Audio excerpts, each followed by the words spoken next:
오늘은 요한복음 8장 1절에서 11절의 말씀을 함께 나누겠습니다. 말씀을 봉독하겠습니다. 예수께서는 올리브산으로 가셨다. 이른 아침에 예수께서 다시 성전에 가시니 많은 사람이 그에게로 모여들었다. 예수께서 앉아서 그들을 가르치실 때에 율법학자들과 바리새파 사람들이 간음을 하다가 잡힌 여자를 끌고 와서 가운데 세워놓고 예수께 말하였다. 선생님, 이 여자가 간음을 하다가 현장에서 잡혔습니다. 모세는 율법에 이런 여자들을 돌로 쳐 죽이라고 우리에게 명령하였습니다. 그런데 선생님은 뭐라고 하시겠습니까? 그들이 이렇게 말한 것은 예수를 시험하여 고발할 구실을 찾으려는 속셈이었다. 그러나 예수께서는 몸을 굽혀서 손가락으로 땅에 무엇인가를 쓰셨다. 그들이 다그쳐 물으니 예수께서 몸을 일으켜 그들에게 말씀하셨다. 너희 가운데서 죄가 없는 사람이 먼저 이 여자에게 돌을 던져라. 그리고는 다시 몸을 굽혀서 땅에 무엇인가를 쓰셨다. 이 말씀을 들은 사람들은 나이가 많은 이로부터 시작하여 하나하나 떠나가고 마침내 예수만 남았다. 그 여자는 그대로 서 있었다. 예수께서 몸을 일으키시고 여자에게 말씀하셨다. 여자여, 사람들은 어디에 있느냐? 너를 정죄한 사람이 한 사람도 없느냐? 여자가 대답하였다. 주님, 한 사람도 없습니다. 예수께서 말씀하셨다. 나도 너를 정죄하지 않는다. 가서 이제부터 다시는 죄를 짓지 말아라. 아멘. 사람들은 흔히 생각을 합니다. 교회를 다니면 더 착하게, 더 바르게 살아야 하는 거 아닌가? 그리고 더 윤리적으로 살아야 하는 거 아닌가? 또는 어떤 직분을 가지면 더 윤리적으로 살아야지, 이런 생각들을 합니다. 사실 이런 생각들은 맞는 말입니다.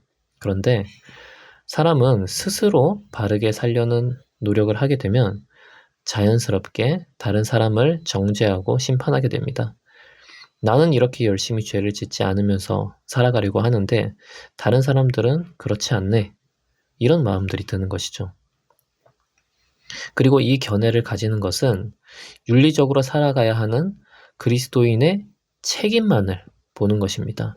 한쪽 면만을 보는 것입니다.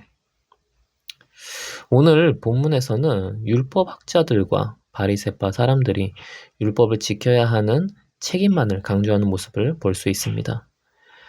바리새파 사람들은 예수를 시험하기 위해서 간음하는 여자를 현장에서 체포하여 예수께 데리고 갔습니다. 그리고 물었습니다. 모세의 율법에는 이런 여자를 돌로 쳐 죽이라고 했는데 선생님은 뭐라고 하시겠습니까? 모세의 율법인 레위기 20장 10절을 보면은 간음한 사람은 사형에 처해야 한다라고 나와 있기 때문에 바리새인들은 간음한 여인을 돌로 쳐 죽여야 된다고 생각을 했습니다. 그런데 이들이 예수님께 간음한 여인을 데리고 간 이유는 예수님이 만약 이 여인을 죽여야 한다고 했을 경우 예수님께서 죄인을 정죄하시는 자가 되어서 예수님을 따르던 수많은 죄인들이 예수님을 무서워하여 멀어지게 만들기 위해서였습니다. 반면 예수님이 죽이지 말아야 한다고 했을 경우 율법을 어기게 되어서 예수님을 체포할 빌미가 되었습니다. 이 질문은 예수님을 시험하기 위한 질문이었지만 그 속에는 지도자들이 율법을 어떻게 대하고 율법을 기준으로 사람들을 어떻게 대하는지를 알 수 있습니다. 그들은 죄를 지은 자를 즉시 심판하려는 마음을 가지고 있었습니다. 율법에 그렇게 쓰여 있기도 했습니다. 그래서 율법의 기준에 많은 사람들을 무자비하게 대했습니다. 지도자들은 율법을 기준으로 한 공의에 너무 치우쳤고 또 율법의 정신을 놓치고 있었던 것입니다. 예수님을 시험하고자 하는 이런 간교한 바리새인들의 시험에 예수님께서는 땅에 무언가를 쓰시고 너희 가운데서 죄가 없는 사람이 먼저 이 여자에게 돌을 던져라고 하셨습니다. 예수님께서는 그들이 시험하는 의도를 모두 격파하셨습니다. 예수님은 율법을 어기지 않으셨습니다. 이 여자에게 돌로 치라고 했기 때문입니다. 그런데 단서가 달리죠. 너희 가운데 죄가 없다면. 예수님이 죄에 대해서 관용하신 것은 아닙니다. 죄는 죄이기에 심판받아야 할 부분입니다. 그러나 예수님은 죄만 바라보지 않고 사람도 바라봤습니다. 예수님께서는 그 여자를 돌이키는 것이 더 중요하다고 여기셨습니다. 그래서 그 여자가 즉시 심판받아서 죽지 않도록 그렇게 하셨습니다. 예수님께서 이 땅에 오신 이유가 무엇입니까? 목적이 무엇입니까? 죄인들을 돌이키게 하기 위해서입니다. 죄인들에게 생명을 주고 살리시기 위해서, 구원하시기 위해서 이 땅에 오셨습니다. 그렇게 예수님께서는 한 사람이라도 진심으로 회개하고 회복되어서 바르게 살도록 인도하신 것입니다. 예수님이 죄를 지어도 괜찮다고 말씀하신 것이 아닙니다. 우리는 이것을 오해해서는 안 됩니다. 예수님께서는 돌로 맞아 죽어야 하는 여자를 일으키시며 다시는 죄를 짓지 말라고 하셨습니다. 여전히 죄는 죄로서의 심판을 받아야 하는 것입니다. 그러나 예수님은 죄만 바라보지 않고 영혼의 구원도 바라보았습니다. 그렇게 진심으로 뉘우치는 여자를 용서하셨습니다. 우리는 다시 우리의 모습을 되돌아봐야 합니다. 주님께서 우리에게 율법을 주신 이유는 첫째로 우리가 죄가 무엇인지 깨닫게 하기 위해서입니다. 율법을 주시지 않았다면 우리는 무엇이 죄인지 불분명하게 생각하기 때문입니다. 아마 각자 생각이 다르기 때문에 죄라고 생각하는 것도 각자 다르게 여겼을 것입니다. 그러나 율법이 주어짐으로 하나님께서는 이런 것을 죄로 여기심을 분명히 알게 되었습니다. 둘째로 우리가 율법을 지킴으로 더 하나님의 자녀다운 삶을 살도록 하셨기 때문입니다. 그래서 지금도 우리는 율법을 배우고 그에 따르려고 합니다. 예수님께서는 율법을 무효라고 하시지 않았습니다. 예수님도 몸으로 오신 삶에서 율법을 다 지키셨습니다. 그런데 문제는 이 율법을 기준으로 남들을 정죄만 해서는 안 된다는 것입니다.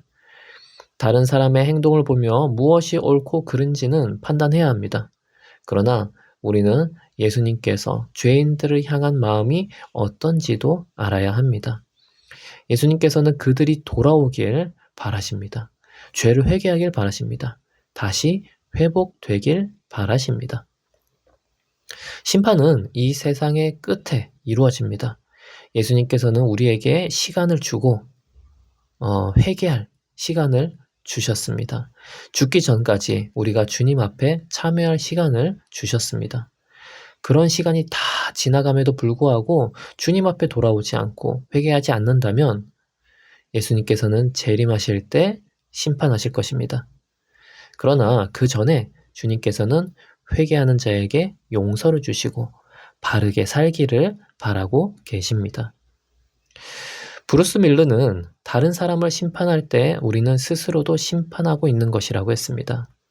주님은 우리가 용서할 줄 아는 자가 되길 원하십니다. 죄를 분별은 하되, 그래서 죄를 따르지는 않되 다른 사람을 용서하는 자가 되기를 원하십니다. 이웃을 정말로 사랑하는 모습은 어떤 모습입니까?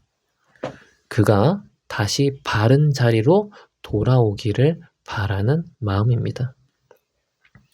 그렇기에 우리는 예수님께서 죄를 미워하시지만 우리를 용서하시고자 하는 마음이 더 크신 분이라는 것을 알고 우리 자신의 죄도 숨기지 아니하고 주님께 가지고 나가 용서의 은혜를 누리길 바랍니다. 그리고 그 은혜로 다른 사람들 또한 용서의 눈으로 볼 수 있기를 축복합니다. 기도하겠습니다. 하나님 아버지, 주님께서는 죄를 미워하십니다.